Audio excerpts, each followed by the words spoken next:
Commonwealth खेलों में भाग लेने वाले भारतीय दल के खिलाड़ियों के साथ प्रधानमंत्री नरेंद्र मोदी ने बात की और उनका हौसला बढ़ाया। वीडियो कॉन्फ्रेंसिंग के जरिए प्रधानमंत्री ने कहा कि जब आप लंदन से लौटेंगे तो हम फिर से मिलेंगे। उन्होंने उम्मीद जताई कि भारतीय खिलाड़ी अपने क्षेत्र में अपना और देश का नाम रोशन करेंगे। प्रधानमंत्री से वर्चुअली मुलाकात में खेल मंत्री अनुराग ठाकुर से 7 एथलीटों के कोच भी मौजूद रहे। ब्रिटेन के बर्मिंघम में 28 जुलाई से कॉमनवेल्थ गेम्स की शुरुआत होने जा रही है।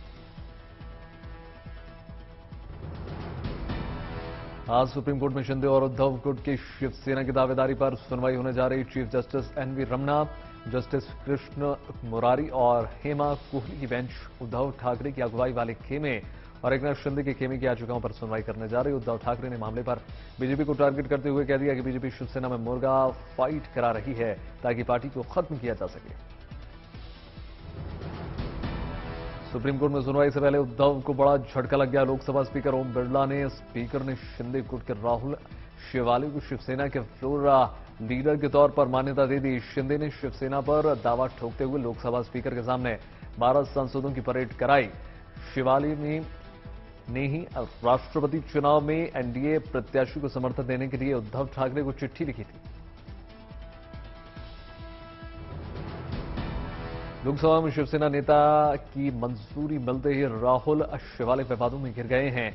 एक महिला ने उन पर शादी का झांसा देकर रेप करने का आरोप लगा दिया। दुबई में रहने वाली 33 वर्षीय महिला ने मुंबई लौटकर शेवाली के खिलाफ साकीनाका पुलिस स्टेशन में शिकायत दर्ज करा दी और आरोप लगा दिया कि उनकी एफआईआर दर्ज नहीं की जा रही है। महिला ने महाराष्ट्र के मुख्यमंत्री एकनाथ शिंदे को भी शेवाली के खिलाफ खत लिखकर इंसाफ की गुहार लगाई।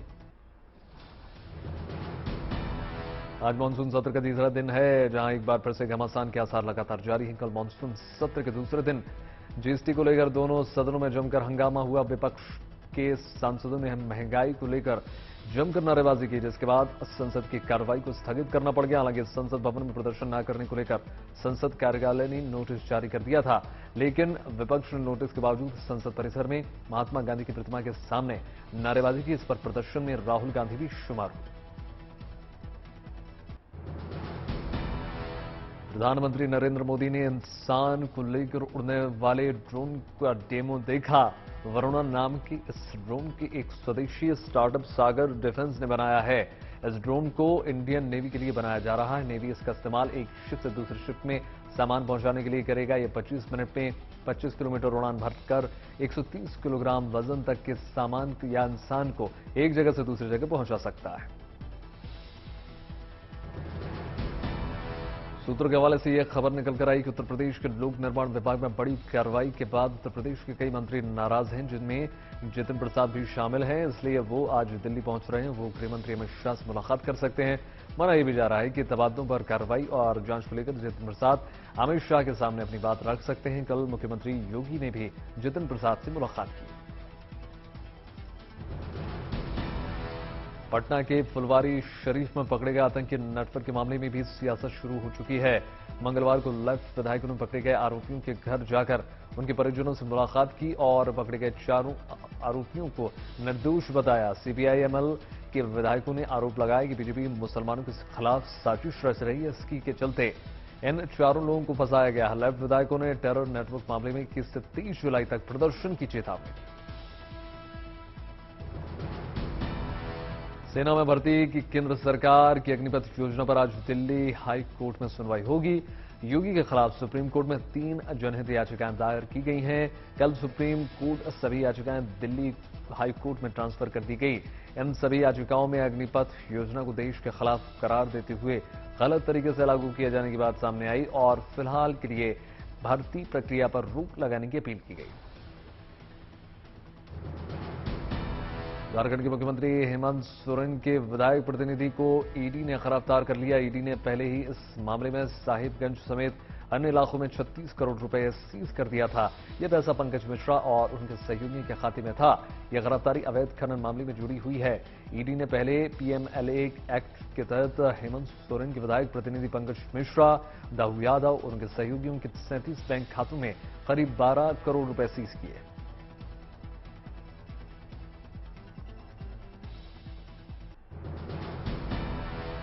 उत्तराखंड में आज पूरे राज्य में भारी बारिश की आशंका जताई जा रही है। खासकर 9 जिलों में बहुत ज्यादा बारिश का रेड अलर्ट जारी कर दिया गया है। मौसम विज्ञान केंद्र देहरादून के अनुसार आज देहरादून, टिहरी, पौड़ी, चंपावत, उधम सिंह नगर, बागेश्वर, पिथौरागढ़ और हरिद्वार जिले में बहुत भारी बारिश का रेड अलर्ट जारी कर दिया गया है। इन जिलों में स्कूलों और आंगनबाड़ी सेंटर्स को बंद रखने के आदेश दे दिए गए हैं। इन्हीं उत्तराखंड के बाढ़ बारिश से प्रभावित जिले एसडीआरएफ और डीडीआरएफ की टीम तैनात कर दी गई। उत्तराखंड में मानसून के आने के साथ कुदरत का कहर लगातार जारी। भारी बारिश और लैंडस्लाइड की वजह से राज्य के 5 प्रमुख सड़कें बंद हो गई हैं। प्रशासन इन सड़कों को जल्द से जल्द ठीक करने में लगा हुआ है। कापकूट तहसील में भारी बारिश से कई घरों को नुकसान पहुंचा है। उत्तराखंड के चमोली में भारी बारिश की वजह से लोगों की परेशानी काफी बढ़ चुकी है। यहां पर कई सड़कें तालाब में तब्दील हो चुकी हैं। वहीं उत्तराखंड के टनकपुर में एक बाइक सवार नदी के बीच फंस गया, जिसके बाद उसके दोस्त ने बाइक सवार का रेस्क्यू ऑपरेशन किया और उत्तराखंड में भारी बारिश और नदियों के उफान के चलते लोगों को भारी मुसीबतों का सामना करना पड़ रहा है। महाराष्ट्र के उप मुख्यमंत्री देवेंद्र फडणवीस ने वर्धा जिले का बाढ़ से प्रभावित इलाकों का दौरा किया और बाढ़ प्रभावित लोगों से मुलाकात की। जिले में बाढ़ से हजारों हेक्टेयर खेत बर्बाद हो चुके हैं। उन्होंने किसानों को हुए नुकसान के लिए जल्द से जल्द मदद पहुंचाने का आश्वासन भी दिया। वर्धा जिले में पानी के कहर से कई गांव तबाह हो चुके हैं। महाराष्ट्र के वर्धा में बाढ़ से बर्बादी में निराश देखे जा रहे हैं लोग। हिंगन घाट इलाके में लगातार बारिश के बाद हालात बेकाबू होते चले जा रहे हैं। अमरावती में लगातार बारिश के बाद एक घर गिर पड़ा। चांदूर बाजार तहसील में हुए हादसे में 3 लोग गंभीर रूप से घायल हो गए। अमरावती में मूसलाधार बारिश के बाद पूर्णा नदी को रौद्र रूप देखने को मिल रहा है। यहां हैदराबाद दिल्ली नेशनल हाईवे पूरी तरीके से बंद कर दिया गया है। बाढ़ के चलते निचले इलाकों में डूबने का खतरा लगातार मंडरा रहा है। लगातार बारिश के बीच महाराष्ट्र के चंद्रपुर से तेलंगाना का संपर्क अब टूट चुका है। 13 जुलाई से स्टेट हाईवे बंद है। वर्धा नदी पर बना पुल बाढ़ के जद में आ चुका है। हिराई डैम के 7 दरवाजे खोलने से वर्धा नदी में बाढ़ की नौबत आ चुकी है। तेलंगाना और महाराष्ट्र को जोड़ने वाले स्टेट हाईवे पर 6 दिनों से हजारों गाड़ियां फंसी हुई हैं। ट्रैफिक क्लियर होने में 2 दिन और लग सकते थे। मध्य प्रदेश के कई जिलों में भारी बरसात का दौर लगातार जारी है। राजगढ़ में भी कुछ यही हालात नजर आ रहे हैं। यहां पर भारी बारिश की वजह से मोहनपुर बांध का जलस्तर अचानक बढ़ गया और बांध के 8 गेट खोल दिए गए। बांध से निकले पानी से नेवज नदी का जलस्तर भी बढ़ चुका है। नदी में पानी बढ़ने से पुल पर पानी आ चुका है और पुल पर आवाजाही प्रभावित हो चुकी है। खासकर कालीपीठ और उसकी ओर से गांवों से संपर्क अब टूट चुका है। प्रशासन ने सुरक्षा के लिहाज से नदी के दोनों तरफ से बैरिकेड लगा दिए हैं और ऐलान कर दिया गया है कि इसका इस्तेमाल ना किया जाए। मध्य प्रदेश खरगोन में कई इलाकों में लगातार बारिश के बाद जनजीवन अस्त व्यस्त नजर आता है। कई पुलों के ऊपर नदी का पानी अब बह रहा है, जिस पर गाड़ियां जान जोखिम में डालकर निकल रही हैं। हालांकि प्रशासन की तरफ से पुल से गुजरने पर रोक है, लेकिन फिर भी लोग अपनी जान आफत में डाल रहे हैं। दरअसल अपर वेदा बांध के 4 गेट खुल जाने के बाद से गांव डूबने का खतरा लगातार मंडरा रहा है।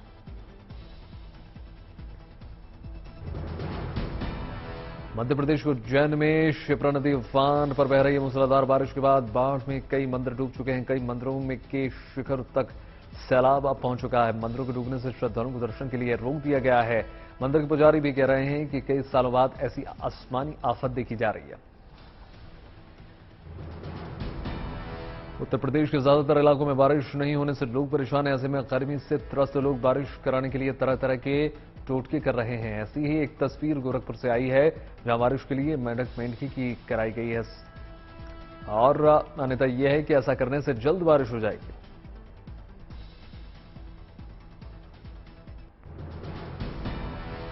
एलोपैथी डॉक्टर की तर्ज पर होम्योपैथी डॉक्टर भी गांव में पहुंचकर मरीजों का उपचार करेंगे। लंदन से भारत पहुंचे फैब्रिक और उनका पोता डैन की नई पहल के तहत अब शुरुआत गया के बजराहा गांव से की जा रही है, जिसमें हर बुधवार को शिविर लगाकर लोगों के स्वास्थ्य की जांच और मुफ्त में दवाएं देने के साथ ही होम्योपैथी के प्रति जागरूकता फैलाई जाएगी।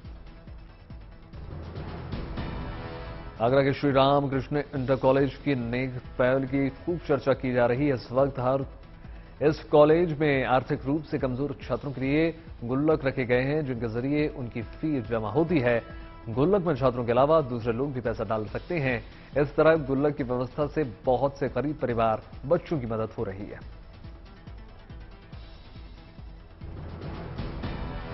अच्छी खबर निकलकर सामने आई हिमाचल प्रदेश के शिमला से, जहां मुख्यमंत्री जयराम ठाकुर ने लोगों को एक और तोहफा दे दिया। जयराम ठाकुर ने vehicle location tracking device, panic button system और कमांड कंट्रोल सेंटर का शुभारंभ कर दिया है। इससे राज्य परिवहन विभाग की गाड़ियों में सफर करने वाले यात्रियों को सहूलियत मिलने जा रही है।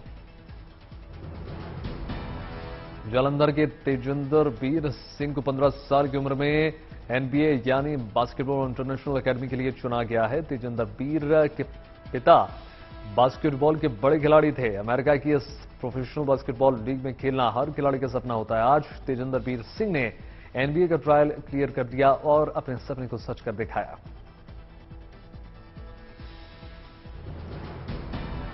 सात महीने की कड़ी मशक्कत के बाद पावर ऑफ यूथ का प्रतीक 3500 किलो का ये हथौड़ा बनकर अब तैयार हो चुका है और इसे प्रयागराज के चंद्रशेखर आजाद पार्क में रख दिया गया है। इसे बनाया गया है उधम सिंह पटेल ने, और उधम सिंह पटेल ने विश्वविद्यालय में पढ़ाई के दौरान 2014 में project power of youth theme पर काम करना शुरू किया था और इसको बनाने के लिए सरकार की पीएमजेवाई योजना के तहत 4 लाख लोन भी दिया।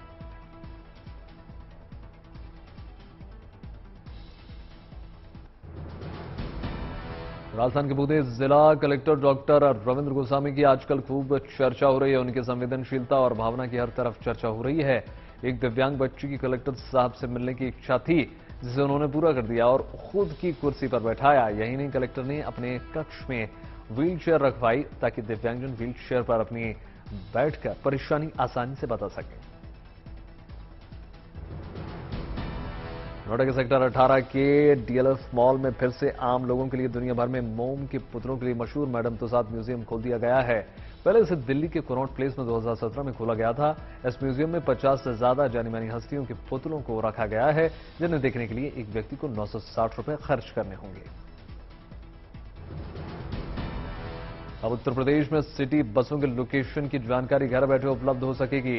इसके लिए जल्दी उत्तर प्रदेश के मुख्यमंत्री एक ऐप लॉन्च करने जा रहे हैं। इस ऐप का नाम दिया गया है चलो ऐप। पहले चरण में 14 जिलों को यह सुविधा मिलने जा रही है। गंगाराम अस्पताल के डॉक्टर्स ने सर्जरी में ऐसा कमाल कर दिखाया जिसकी काफी चर्चा हो रही है। यहां एक मरीज की एक किडनी निकालकर उसी के शरीर के दूसरे हिस्से में लगा दी गई है। हुआ यह कि पंजाब के एक नौजवान ने किडनी से स्टोन निकालने के लिए सर्जरी कराई थी, लेकिन डॉक्टर्स की लापरवाही की वजह से किडनी और ब्लैडर के बीच एक यूरेटर बाहर आ गया, जिसकी वजह से यूरिन ब्लैडर में ना जाकर शरीर के अंदर फैलने लगा। इसी का इलाज करने के लिए नौजवान गंगाराम अस्पताल पहुंचा था। 2 साल बाद शुरू हुई अमरनाथ यात्रा से स्थानीय लोग काफी खुश नजर आ रहे हैं, क्योंकि यात्रा से उनके कारोबार को 4 चांद लग चुके हैं। बाल्टार और सोनमर्ग घोड़े वालों और पालकी वालों को काफी फायदा पहुंचा है। वैसे भी इस बार काफी ज्यादा संख्या में तीर्थयात्री आए।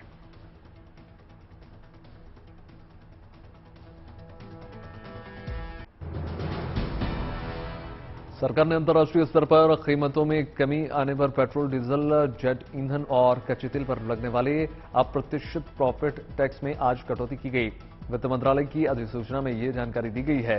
पेट्रोल के निर्यात पर 6 रुपए प्रति लीटर कर में कमी की गई है। वहीं जेट ईंधन को भी रुपए प्रति लीटर से घटाकर 4 रुपए प्रति लीटर कर दिया गया है। डीजल पर टैक्स को 13 रुपए प्रति लीटर से घटाकर 11 रुपए प्रति लीटर कर दिया गया।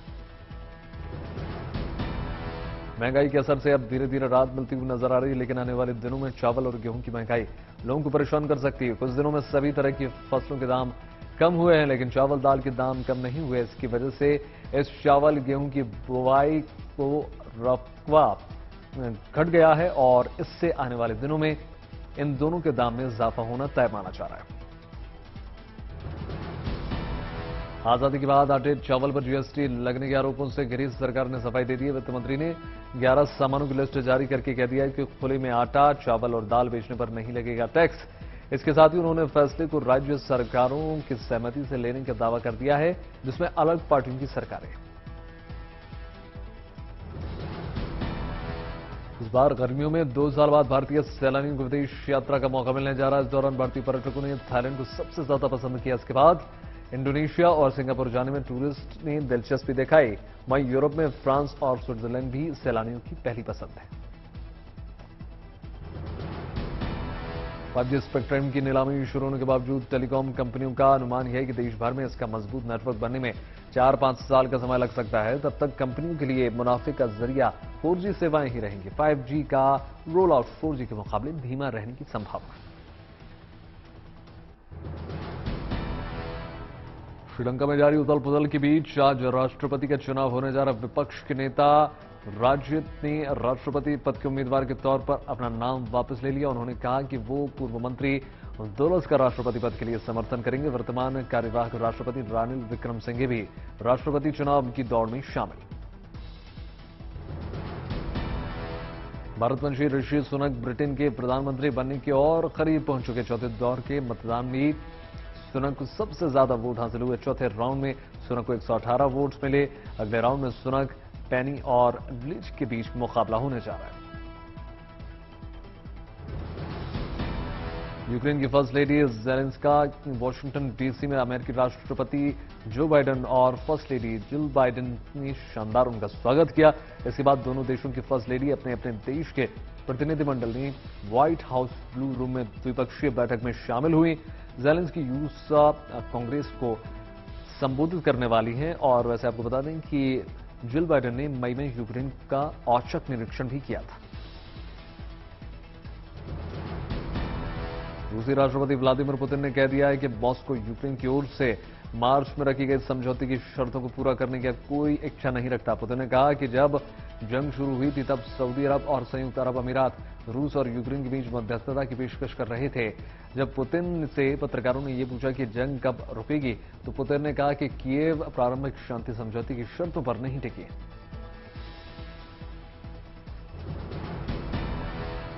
रूस यूक्रेन जंग के बीच यूक्रेन की सेना का बड़ा बयान निकलकर सामने आया। यूक्रेनी सेना ने कह दिया कि रूस पूरे यूक्रेन को निशाना बनाकर मिसाइल से हमला कर सकता है। यूक्रेनी सेना ने कहा कि कई इलाकों में मिली हार के बाद रूस बौखलाया हुआ। साथ ही ये कह दिया कि रूसी सैनिकों को हराने के लिए बड़े पैमाने पर यूक्रेन के नागरिक ट्रेनिंग ले रहे हैं।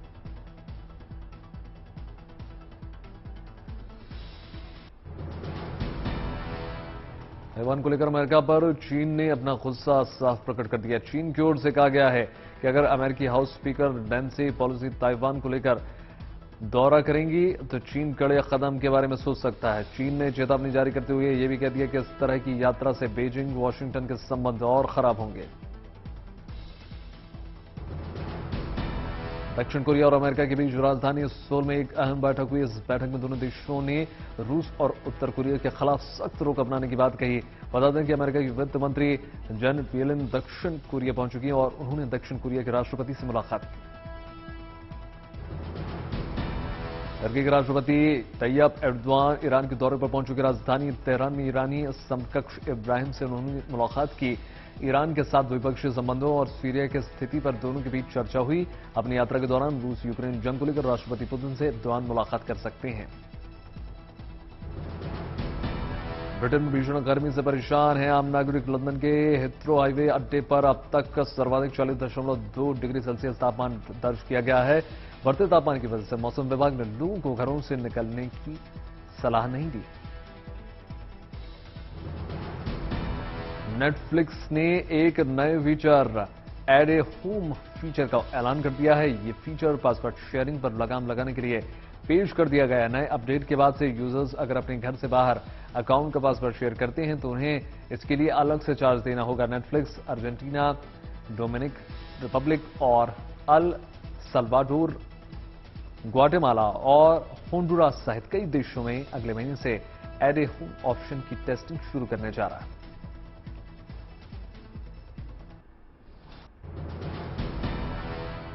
एक्ट्रेस तापसी पन्नू की फिल्म शाबाश मिट्टू बॉक्स ऑफिस पर अच्छा प्रदर्शन नहीं कर पा रही। शुक्रवार को रिलीज हुई फिल्म का कलेक्शन पहले 3 दिनों में 2 करोड़ भी नहीं पहुंच सका। शाबाश मिट्टू में तापसी पन्नू ने भारतीय महिला क्रिकेट टीम की पूर्व कप्तान मिताली राज की भूमिका निभाई। बॉलीवुड एक्टर टाइगर श्रॉफ और जैकी श्रॉफ का एक वीडियो सोशल मीडिया पर तेजी से वायरल हो रहा है। वीडियो में एक्टर को अपने पिता के साथ वैनिटी बैंक के बाहर पोज देते हुए देखा जा सकता है। इस वीडियो के साथ टाइगर ने जो गाना लगाया है वो भी मजेदार है। दिलचस्प बात यह है कि इनमें दोनों ने एक ही रंग के कपड़े पहने हुए हैं। वीडियो सोशल मीडिया पर जमकर वायरल हो रहा है।